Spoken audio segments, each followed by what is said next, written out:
kung naay membros inyong panimalay nga giyawaan niya moabot dayon ang pari nga exorcist niya iya dayong papahawaon ang yawa. Unsa may inyong buhaton sa pari, inyong hinginlan o papuyon sa inyo? Inyong hinginlan ang pari o papuyon? Nganong di man mo mutubag? Naabay giyawaan sa inyo ba na ay giyawaan niya moabot ding pari Father Darwin Gitgano ay man kay na mo hingilin og yawa niya karon nahinginlan na ang yawa. Unsa may inyong buhatong Father Darwin, inyong hinginlan o papuyon? Papuyon. Papuyon gyud. Pero tanawa si Jesus ni ay duha ka buok giyawaan. Iyang gipapahawa ang mga tao nang gawa silang balay og nihangyo niya nga pahawa diri sa among lugar. Sa ato pa kadto mga tawhana, unsa man to sila? Nahadlok sa Ginoo o nahigugma sa yawa? Unsa man to, kisa may lang gihigugma ang yawa o ang Ginoo? Og imong papahawaon ang usa ka tawo pasabot wa jud ka mahigugma. Nya kun imo ganing papahawaon ang usa ka tawo sa imong kinabuhi or sa imong lugar, pasabot naa kay gihigugma nga imong iilis niya. Nya kinsa may puli ni Hesus dinhis kalibutan, way lain ang yawa. Kung atong isalikway si Jesus, atong gi-welcome ang yawa. Kung atong i-welcome ang yawa o ang i-welcome si Jesus, ato sang gisalikway ang yawa. Sige, lingi ay mong tupad na kinsa maroy imong gipapuyo sa inyo, ang yawa o ang Ginoo?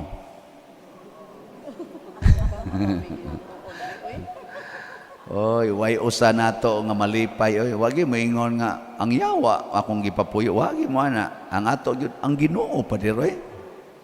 Pero klaro kay sa ebanghelyo nga naa di ay tay gitawag og kinaiya nga sa maong kinaiya atong hinginlan ang Ginoo sa atong kinabuhi. Nya unsa man ang kinaiyaha? Kanang higugmao nato ang kwarta. Basta mahigugma tas kwarta, hinginlan gid natong Ginoo. Ngano man? Kay kun naay Ginoo ang iyang sugo, biyae gid nang tanan. Kinahanglan mahimo gyud mong kabos. Kinsa bay ganahan ana? Kinsa dinhi ang gustong mobiya sa tanan niya mohigugma pagyod sa kakabos ta sa kamot. Pulos mo giyawaan. Mura lang tagwa yawai. Kay tinarong man sad ang atong panginabuhi. Wa man sad ta magbinuang. Pero kung mahigugma na kas imong bahandi, magamay man o madako, hinginlan gid na nimong Ginoo. Kay ang gustos Ginoo hinginli ginang bahandi sa imong kinabuhi nya siya ra gyud maoy magpuyo. Kita lahi man atong papuyon ang Ginoo aron madato ta.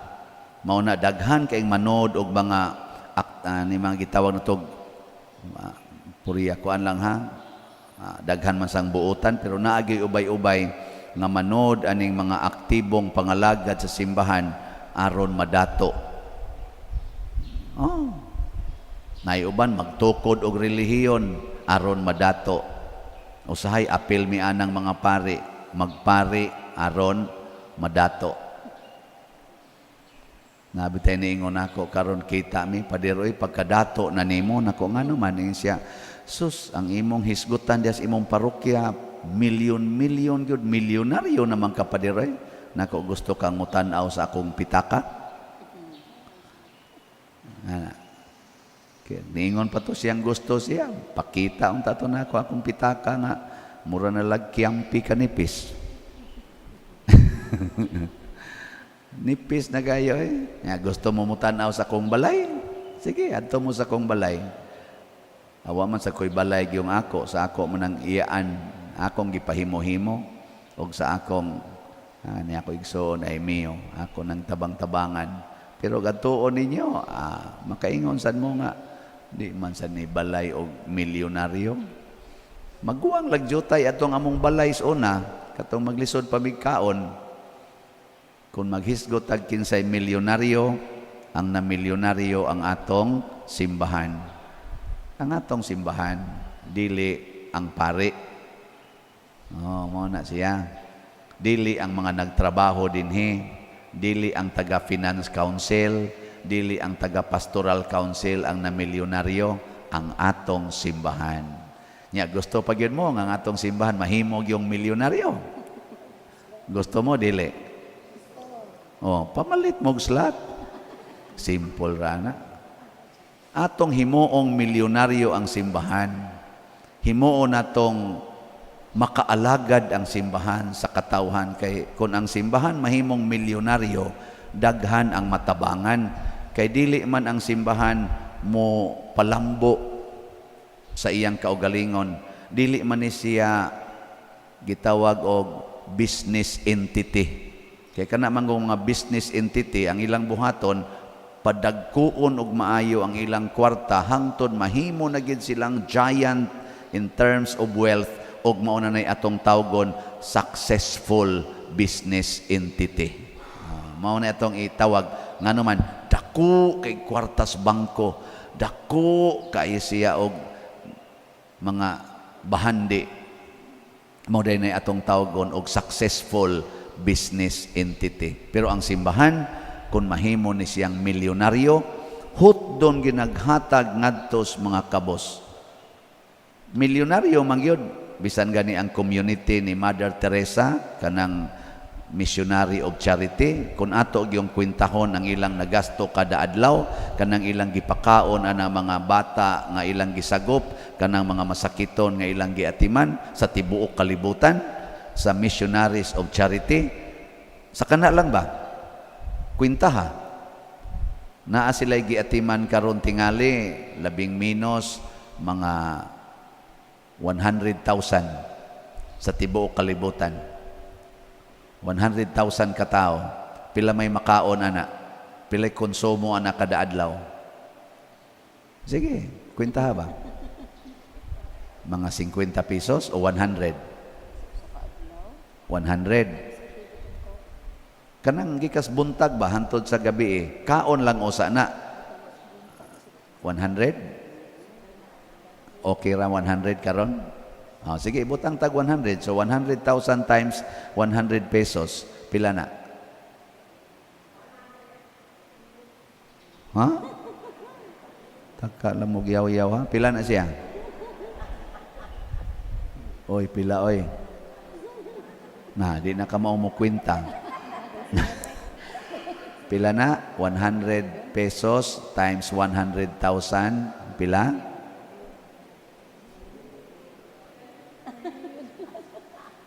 10 million.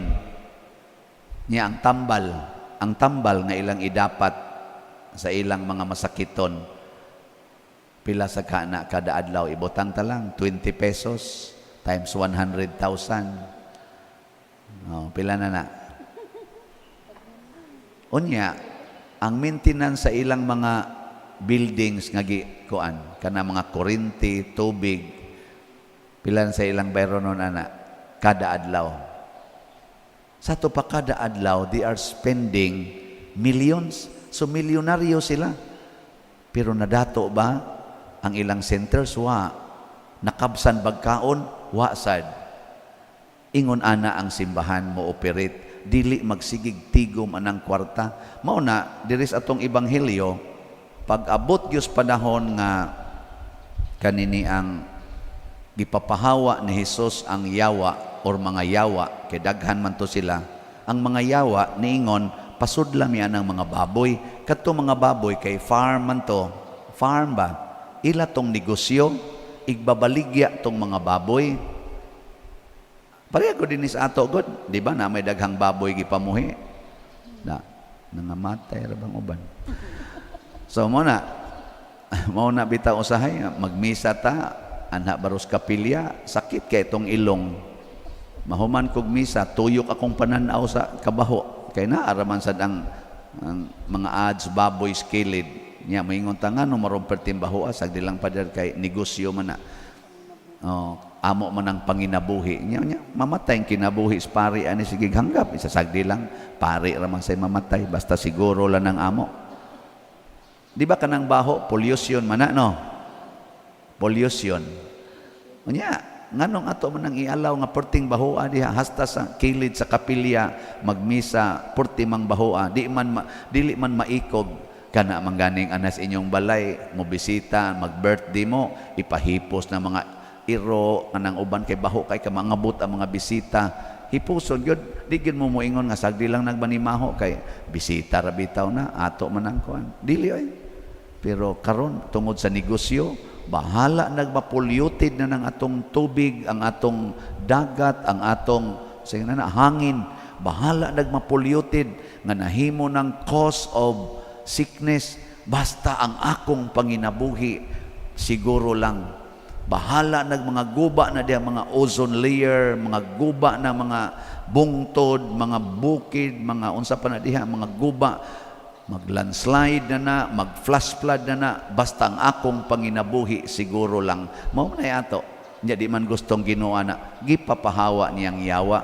Bahala mga matay na dihang mga baboy tagpila na kalibo basta maluwas laning duha ka tawo nga dugay nang nagantos sa pagposes sa yawa. Ang mga tao didto kay wa man sila maluoy adtong duha ka tawo nga giyawaan. Gani nangandoy na sila kanus-an na mamatay kay porti man ang isuga. Ang ilang gikalagutan ang tao, dili ang yawa nga nisod sa tao. Nya unsay resulta? Giayo man ni Kristo ang tao. Ang yawa may gipapahawa, naapil pa man hinuog kapatay ang mga pilato kalibo nga mga baboy. Perti nilang sukua. Nganong siguro na nimong buang-buang, unya maamong-among panginabuhi. Una. Hoy. Nanglitan ron kana inyong silingan nga siga kay matab pertig yung adika. Nya niingon man Ginoo pasudlas inyong balay ang way balay. Nya wa na man ay balay kay gikan man na dito sa prisuhan kay sudguwa na man nas prisuhan hangtod wa na man na dawatas iyang pamilya. Nanuktok mas inyong balay niya kamo sige mamong simba dire niya ilado man ginang kawatan og tulisan unsa man papuyon sa inyong balay dili tubag kinsay nanimbaron dire nga kon manuktok ng klasihas tao inyong papuyon sa inyong balay ta sa kamot kaliwat gid mo ato mga tao sa unsa to Gadara mga buangon ta mas gihigugma nato ang atong kabtangan imo nang gihuna-huna daan hala unsa na lang hurot niya tong butang kawato ni tanan tulison tang tanan mas gihigugma nato ang butang sa kalibutan kaysa kalag sa tao ug sa sugo sa Ginoo dali kay natong isalikway ang sugo sa Ginoo basta namiligro na ang atong mga butang o ang atong kinabuhi. Si Kristo nagpakamatay para nato, pero kita kusog mo sa likway. Sa unang pagbasa si Abraham, naguol, nga hinginlan ni Sarah ang iyang sulugoon kadto si Agar, nga nanganak sa unang anak ni Abraham nga ginganlag Ismael. Sa kalagot ni Sarah nga magduwa-duwa, posesive bansad kay si Sarah ba? Di man niya gustong iduwa-duwa tong maguwang nga anak ni Abraham, si Ismael, ni duwa-duwa ni Isaac, perti man niyang laguta, iyang gihinginlan. Inighingilin, sa ato pa, disyerto man tong lugar, nagyoy asa pa man si Agar mangita og kabuhian para siyang anak, naguol si Abraham. Pero unsa may gisultis Ginoo, Abraham, sunda ko kanang imong asawa si Sarah, maugid na siya imong tinuod nga asawa, hatagi siya sa iyang kalipay. Tanawa ha? Siya niya, kining akong anak nga si Ismail, anak masana nako Lord. Siya, ako na'y atiman anak. Palakta lang na. Pasabot, ang gisultis Ginoo, salig nako Abraham, ayaw salig sa imong hunahuna o sa imong pagbati, salig nako. Mato nga, gituman gyung Abraham, kasi Abraham hilig magyud mutuman og sugo os Ginoo. Bahala nagmamatay siya, bahala nagmapobre siya.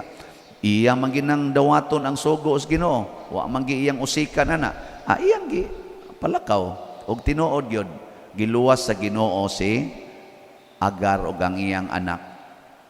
Ang Ginoo mga igsoon mo atong kaluwasan, dili nang atong mga butang, dili nang atong kwarta, dili nang imong gahom, dili na ang imong posisyon diha sa barangay.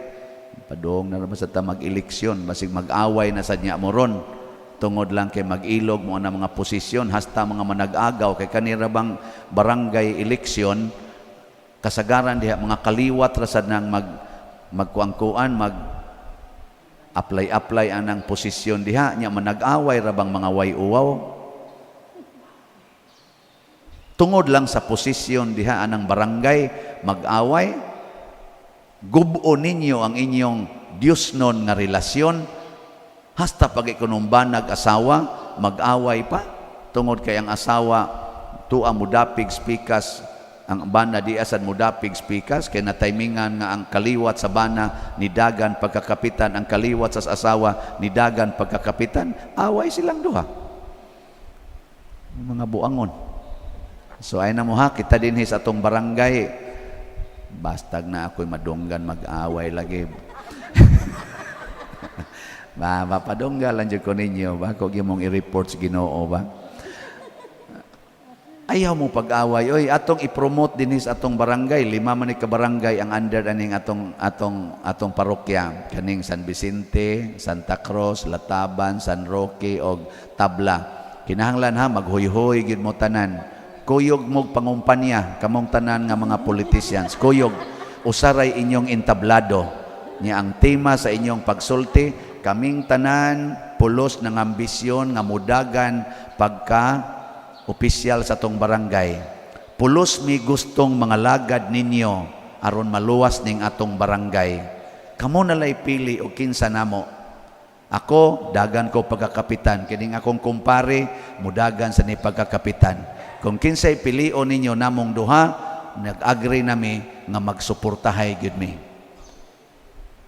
Unsa may isultis mga tao nga mutanaw, mupakpak nila, salamat naa na gyud mi mga ngalagad nga pilion magsadili, anda mga lagad dili kay mualagad lang kun pilion, pero dili pilion di lang sad magpakabana, mga bakakon.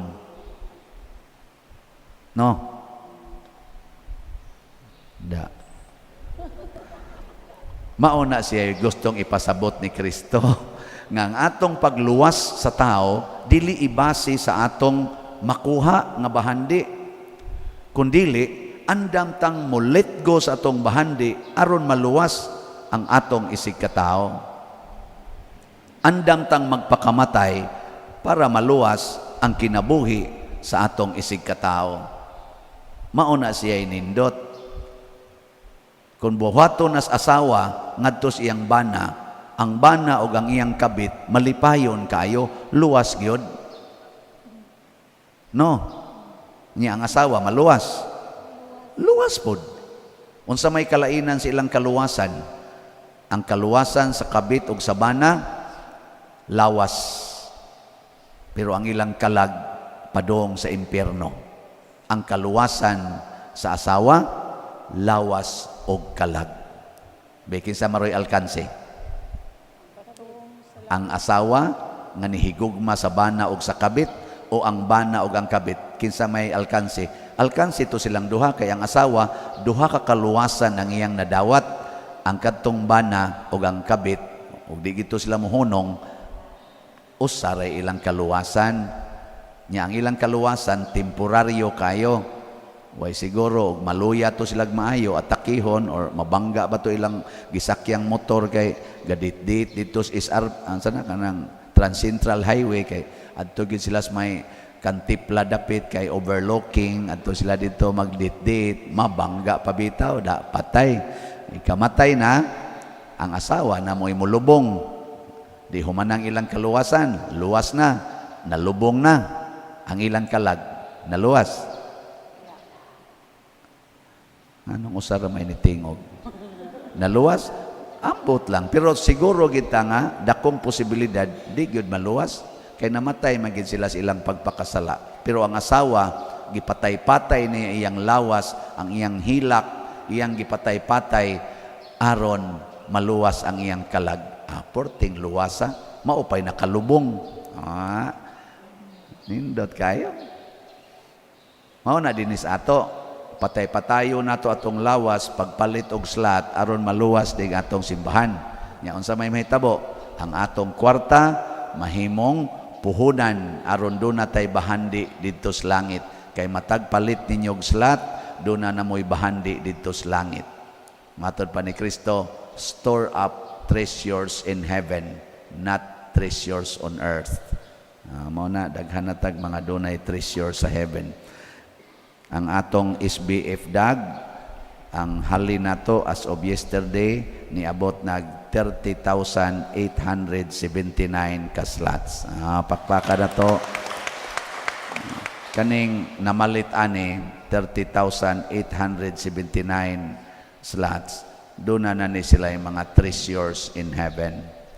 Lingi ay mong tupad. Na kay treasures in heaven?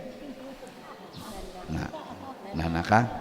Sa ato pa, wa man na mulingi ang uban, wa ginay treasures in heaven.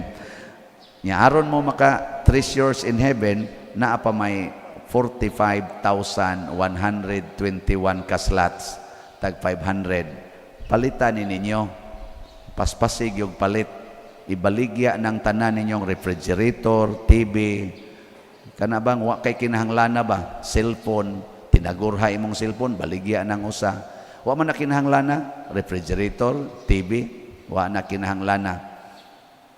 Pagpalit lang og ice water kay bugnaw tubig ra may inyong kinahanglan, naidagha silingan. Ingka ang mga sudan day pa dir madunot man sa naog di nato ibutang rep, ipanghatag na sa silingan, panghatag ang sobra, wa ginay mapanos. Dinhis Pilipinas daghan kay hataganan, adto kas Amerika wa kay hataganan, adto ka Singapore wa kayo hataganan, pero diri sa Pilipinas naay daghang mga piranha diha ay nagatang. Di ka kalakaw og mga 10 meters, hurot na nang imong gibit-bit nga ipanghatag. Panghatag. Nganong imo pa nang i-ref-ref diha? Balik-baliko nimo nagkaon, nga daghan diha way gikaon. No, ibaligya ng ref, baligya ng TV, baligya ng cellphone, o niya ipalit dayog slot. Do na din kay treasures in heaven. Niya gusto jud kag heroic, ibaligya imong balay. Niya ipalit og slot. Kana adto na lang ka magpuyo sa Daplins Dan. Liwat na ka ni Kristo nga nag-ingon, foxes have their holes, birds have their nests, but the Son of Man has nowhere to lay his head. Parihas na mo. Wa man sad mo kasabot ato kay in English man to no.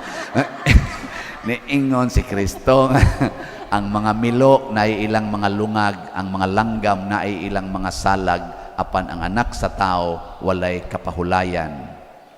Mo na siya kinabuhi ni Kristo.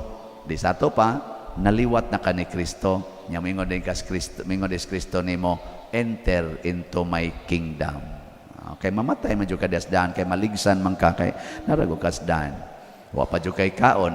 Apote ngadto, kita dayon mo ni Lazaro. Kita mo nilang Pedro kalungsod. Nya, Padersiano asa man padong? Sige usag baligya diri slat mo sanay buhaton Padersiano, pero moabot yung panahon nga mamatay ra sad ni. Ikamatay ani asa man padong? Depende kung ang inyong gipalit nga slot gisud na kus bulsa, impierno dayon. Pero ako sa nang gihatag dire, langit sad. Moingon nang Ginoo nga daghan kay kagihatag dire kay imo gining gi-apply ang gipamalit nila sa imong project o sa project sa simbahan. Kana ari sa ka sa kong gingharian. Mangadto ta. Sige, manindog ta kato mangadto.